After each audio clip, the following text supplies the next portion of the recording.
Oregon, and learned paddling and boating and rafting in the Rogue and the Umpqua and the Illinois rivers. About 2016, she founded Recreate Consulting, and she's an advocate for rivers and natural landscapes and recreation. And I introduce Priscilla. It's all yours. All right. Hi, everyone. Thanks for having me. This is great. Been to a few WKCC meetings before we all began life remotely. And I enjoy seeing some familiar faces and really enjoy seeing a big list of diverse listeners of various paddling type and paddling ability. And hopefully some of my presentation resonates a little bit with all of you. So yeah, I grew up in Southern Oregon. I certainly didn't start out as a hard shell whitewater boater. I started out swimming, collecting newts in the South Umpqua, North Umpqua, Patrick Creek, Smith River. Then when I finished up high school, I became a guide with Orange Torpedo Trips in the magical town of Merlin, Oregon. And through that, I got pretty inspired to start creek boating. And in college, I had the opportunity to meet people that were willing to teach me and take me down some runs in the area, including the Silettes and some stuff in the Coast Range, as well as some classics that I'm sure many of you are aware of, including the Molalla, the Clackamas, tributaries of those areas. And then when I was ready, got to go up to the gorge and test my skills up there and really, I guess, bolden my enthusiasm for finding more creeks and just experiencing landscapes from river level. So I will start my presentation and we'll share my screen.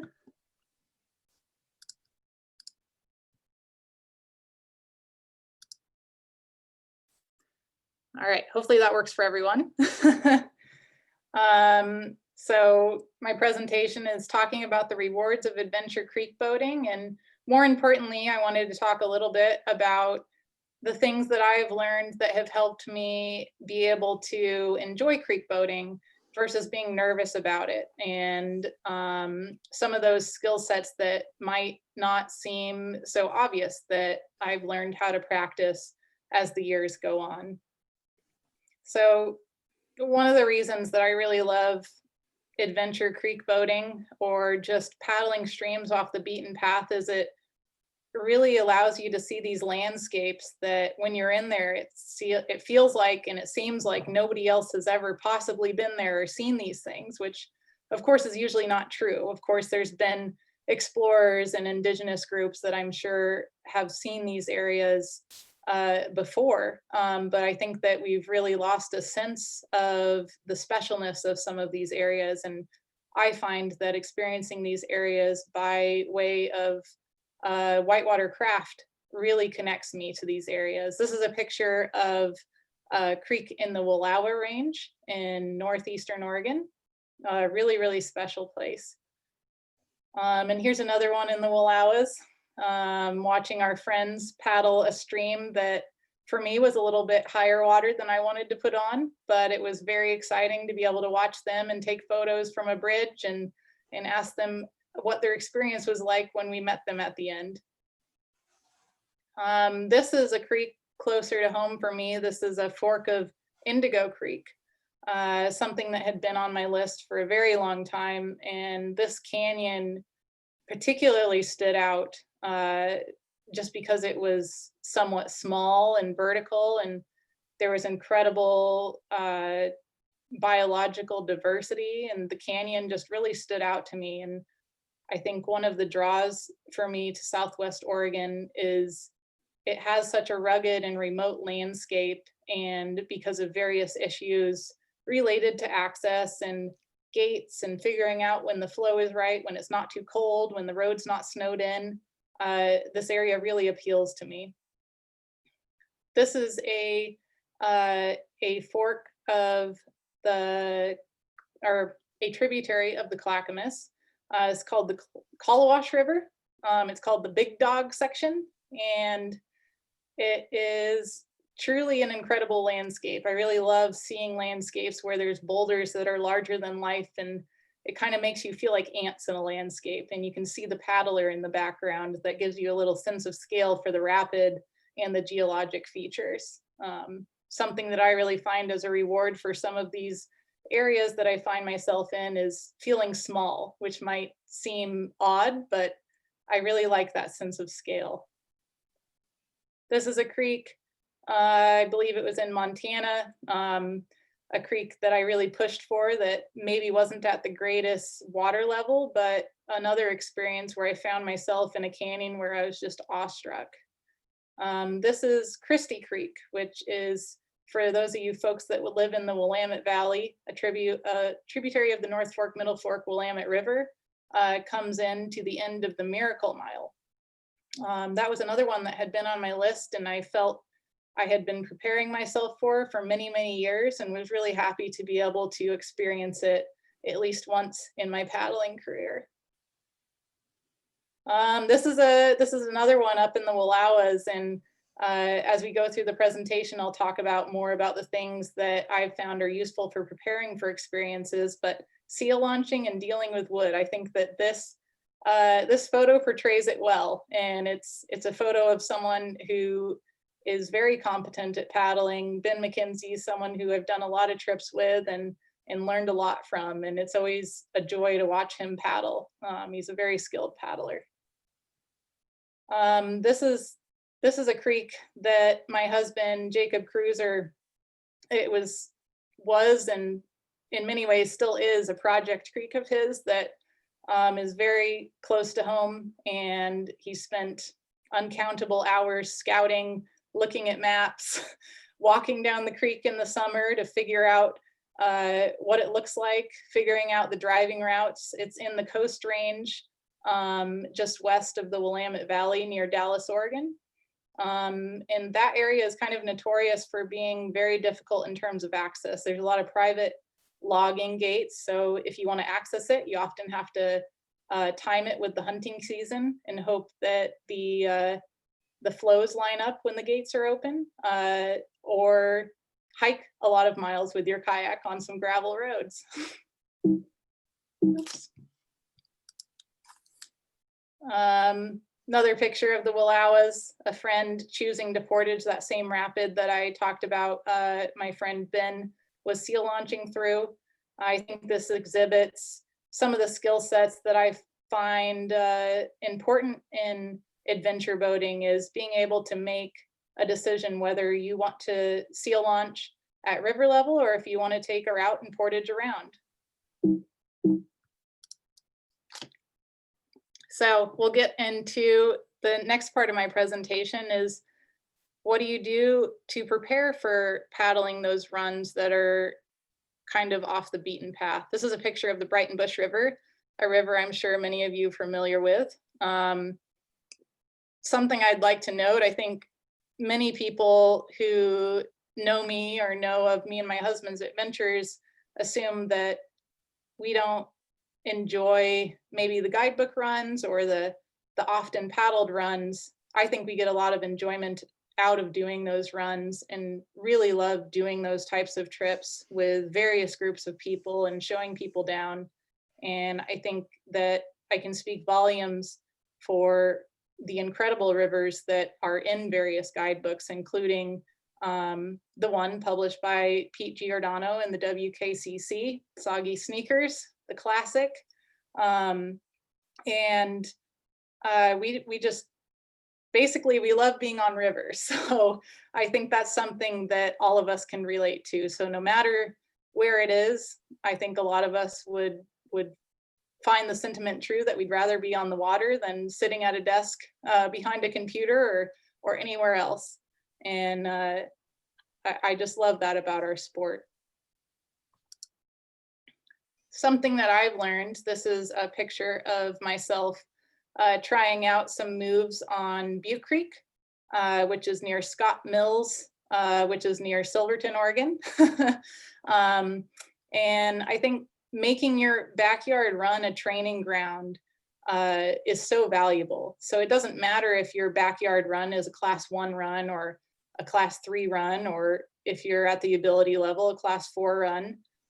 If you can find that run that you're comfortable doing and make easy rapids as hard as possible, making hard ferries, catching difficult eddies, getting out and scouting rapids that you normally would just run, figuring out new lines, that's kind of the foundation for getting onto your way to doing creeks and rivers that are unfamiliar to you. This is a picture of me on Opal Creek, the beginning of Thor's. Unfortunately, that area does not look that way right now because of recent fires, but this run was definitely a foundational training ground for me. And what I really love about it is a lot of the rapids you can run tons and tons of times over. On this particular trip, we did this one rapid, I think 5 or 6 times, and then we reran other parts of the rapid a number of other times. And then my husband and I looked at video footage and photos and critiqued what I was doing right, and more importantly, what I was doing wrong. And I was able to learn from it, and then apply that skill set to future trips, whether it be on this creek or other creeks. And as you can see, the water level is not incredibly high, which I also think is valuable for learning, is you want to be in an environment where you're comfortable, where you're not scared, and where you're able to practice the skills that you need to develop to be able to be on more remote creeks or more difficult creeks. This is me on the Calapooya River. This is in the Eugene area. And this is me surfing a hole. I'm not super good at, well, I'm terrible at play boating. I don't own a play boat, but something I've been encouraged to do by my husband is to become more familiar with surfing holes and learning how to get out of them, more importantly. So as you can see, this feature isn't particularly intimidating. It's pretty forgiving. There's eddy service. If I happen to swim, there's a pool below. I think that and it's a roadside run. I have learned over the years that doing skills like this, whether it's just practicing in a front surfing hole, practicing side surfing, being comfortable flipping over in a hole and flipping back over again, that just bolsters your confidence that when you're doing a downriver rapid, that when you flip over, it's not a new experience. You're familiar with it. So, practice, practice, practice, do things you're uncomfortable with. And that leads to really good outcomes and your ability to be competent and confident in runs where you're not familiar with what's downstream, but you know that you can deal with what's ahead. This is a fun picture. This is one of us hiking in on one of those roads that's never open to get to a creek in the Coast Range. I would say if your desire is to access some of these creeks that require some hiking, it's really important to test out your backpack system or your carrying system or whatever works for you. We also have used a wheel system to drag our boats on roads like this, which I really like. But nothing's worse than getting a quarter of a mile into a couple mile hike and having your system fail. So something that I think our neighbors has thought was funny in the past is we would walk around the block with our system and just test it out and see how it felt, and then adapt from there. So if hiking into a run is something that you aspire to, I'd highly recommend trying out different systems, figuring out what works best for you, trying it with an unloaded boat, with a loaded boat. That way, when you have the opportunity to try some of these runs that you've been hoping for years, you're not finding out that your system doesn't work very soon into a longer hike. I think one of the most rewarding and I think developmental aspects of paddling off the beaten path is not only finding the group that you work best with, but even when you're with a group that you're not most familiar with, you become familiar with group dynamics. You're able to identify who is going to be the strongest paddler in that group, who has certain skill sets that may or may not even be related to paddling, like who's a climber, who's able to do rope work, figuring out who's the person that's going to be in the front of the group that's more comfortable boat scouting rapids and giving beta to the group, figuring out how to be an asset to the group. And there's so many ways to be an asset to the group. It doesn't mean that you're the strongest paddler. I would say that I'm often not the strongest paddler, but I am very good at portaging and figuring out how to portage. So I think just being able to be a team player, being able to be a support mechanism for those that may have trouble on a trip, figuring out when you need to be a leader and how to be a leader is so important and so rewarding, especially when you're paddling on these streams that are what I call off the beaten path. This is me on another run that I really enjoyed doing recently, very close to home. It's about 30 minutes from where I live in Salem. What's interesting about this run is it used to be a locked gate due to logging, and it recently opened up, and I was able to do that. And I found it as an awesome training ground. It has various rapids of various different styles, an ability to easily lap some of them. When we did it, it was just me and my husband, and we got out and scouted plenty. I reran a rapid that I messed up, and it was just a great learning experience. And on top of that, incredibly beautiful, cool place to be in. Here's a picture of my husband, Jacob, laughing after running a very low volume rapid in a fork of the Illinois River. A lot of the times, I think photos like these can get some flack. Like, why were you taking a boat down that? One of the things that I've learned that has helped me become more confident and competent in paddling creeks is doing it at low water. Stuff is much slower. You're able to get out much easily. Even doing it at an IK, the first time I did the Chetco, the multi-day trip in Southwest Oregon, it was very, very low water. But what I loved is I could just jump out of my boat and I was in maybe knee-deep water because I was in an IK. I wasn't worried about, flipping over in really shallow water. Once you become more confident or you want to do it in your hard shell boat, it just makes things much slower. It creates a great learning environment. You can get out and scout whatever you need. You can learn to kind of grab rocks or what you need to slow things down. There's a lot more eddies. Of course, there is usually some annoyances with lower water exploration, but I think if you are in the correct mindset, those sort of annoying parts become funny and enjoyable parts. And it's still just such a great way to be able to enjoy the river and some of these places that are not often seen. Something that I've also learned is that in the summer, if you have a creek that's kind of accessible that you're wondering what it looks like, in the summer you can just kind of walk your way down it, or canyoneer-ish your way down it. And that can be a great way to see a landscape too and prepare yourself for a future paddling trip. You can kind of take your own notes, know when the rapids are coming up, figure out portage routes before you're in your boat in a very low consequential scenario, and just gather information for a future trip, or just decide, that's not really what I'm into. There's too much wood, or the portage opportunities don't seem great if I was in my kayak. It's another picture of low volume boating, but I mean, again, you can't beat the scenery of this place. Look at those cedars. It's just absolutely incredible.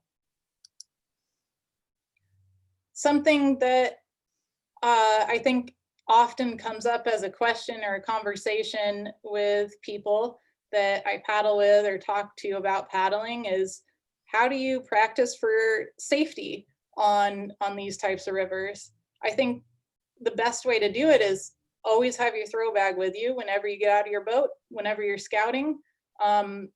You know, proactively be thinking about things, even if there's not even a paddler in the water at the time.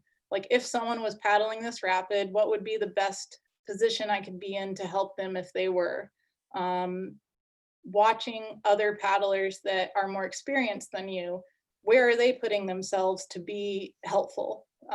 Asking experienced paddlers for advice, even on familiar runs. If you're taking someone down, go ahead and get out of your boat, hold a rope for them, while you're also helping point out where they should be. When it comes to rescue, there's no perfect diagram for every scenario. So I think preparing yourself as much as possible is the best thing that you can do. So when there's that odd scenario, it's not a very difficult task for you to evaluate what to do. You'll have had the practice, and it won't take so much time to figure out where you can best be an asset for the other paddler. So here, have a friend setting safety for me as I paddle through a hole, and he's in a position where he's not on a slippery rock. He's ready to throw the bag if I need it, and I'm happy to have him there. Another skill that a lot of people don't always think about is getting familiar with seal launching. To be honest, I hate seal launching. I would prefer not to do it at all possible. I'd rather portage further downstream to get in my boat, but I've certainly practiced things that have made it so that if I have to seal launch, it's not a unfamiliar task. And I think that's really important. I think that you never want to be a liability to your group, and having the broadest skill set that you can have is most important, particularly when you're paddling these more adventurous runs off the beaten path where consequences might be higher. You know, consequences even being getting stuck in the dark, or you being the reason that your group gets stuck in the dark.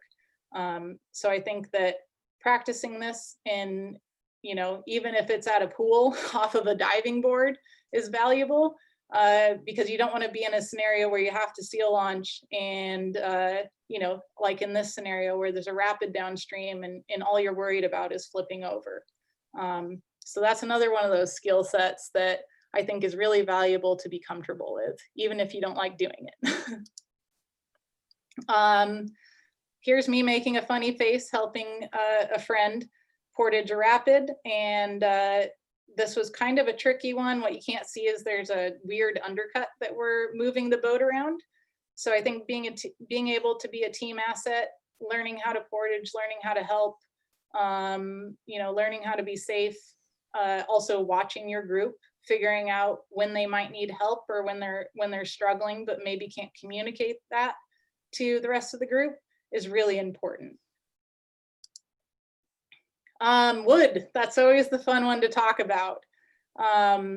I find myself not being as worried about it now, and I can remember a time where hearing about wood on a run was just something that terrified me. Again, I would revert back to what I was talking about with low volume exploring. Is the nice thing about that is wood is less of a hazard in there's those scenarios because it's slower moving, there's more eddies, you're able to get out of your boat. I think putting yourself in a position where it's a run, you know, within or below your ability level, learning how to move around wood, portage around wood, walk around wood. Obviously there's hazards with walking on it. I've certainly fallen into what we sometimes call bear traps, where you step on a piece of wood and then your leg falls through it. And obviously that gets more interesting when you're carrying a boat. So I think spending time on runs, becoming familiar with wood, how to deal with it, how to catch eddies above it, and how to set safety for your colleagues who are paddling with you in runs like that is extraordinarily valuable. This is a fun picture. we came to a gorge and there was wood and a rapid that was not great. And so as a group, we kind of had to figure out how to deal with that. So on runs like this, it was great to be a group that we'd all worked together before. But I think being in numerous scenarios of lesser consequence where you're practicing problem solving as a group is also super important. And I personally really enjoy that part of off the beaten path paddling, is the problem solving aspect. How do we get from point A to point B in the most efficient and safe manner? It's really rewarding. Learning how and when to boat scout and to communicate beta. I'm sure everyone has heard stories of going an eddy too far. I think that that's a skill that you acquire, again, from doing runs that are well within your ability level or below it. And just practicing that, catching every eddy you can, pretending that there's a very difficult rapid downstream, and what would you do if there was? Would you get out of your boat? Would you catch another eddy? I think just putting those scenarios in your mind that you're preparing for a more difficult trip or a more remote trip and practicing it on runs that you're very familiar with is extraordinarily valuable. One of the things that I've learned in the last few years is that I spent a lot of time following paddlers down the river. And when it came to me figuring out a run for myself, I realized on one run that I didn't actually know the lines without someone in front of me. And so then I had to practice all those skills like boat scouting, reading whitewater, figuring out those things for myself. And in that year, I started showing more paddlers down runs that I had paddled before, and I gained an entirely new skill set. And that really helped me in many ways in paddling. So all those skill sets obviously aren't a recipe for being perfect on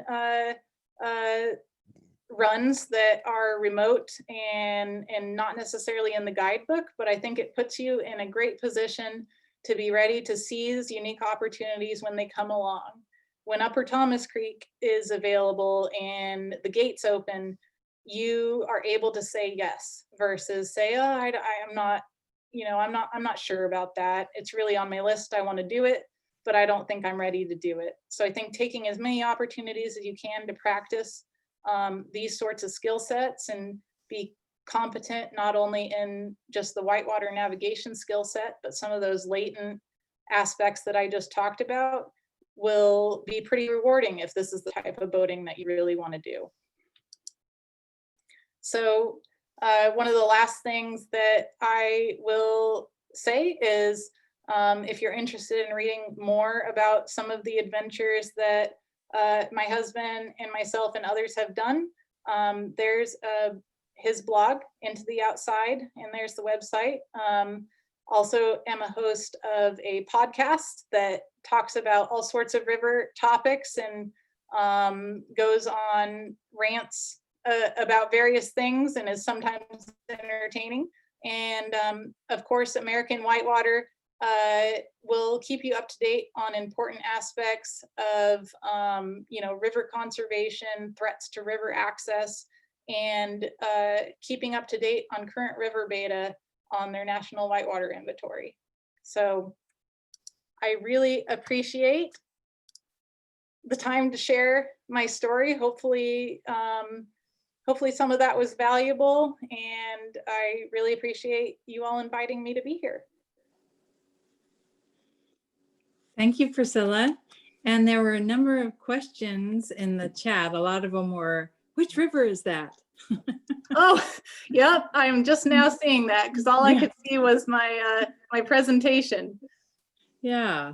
So you did name a number of the rivers that you had taken the pictures on. Were there some rivers that you didn't mention?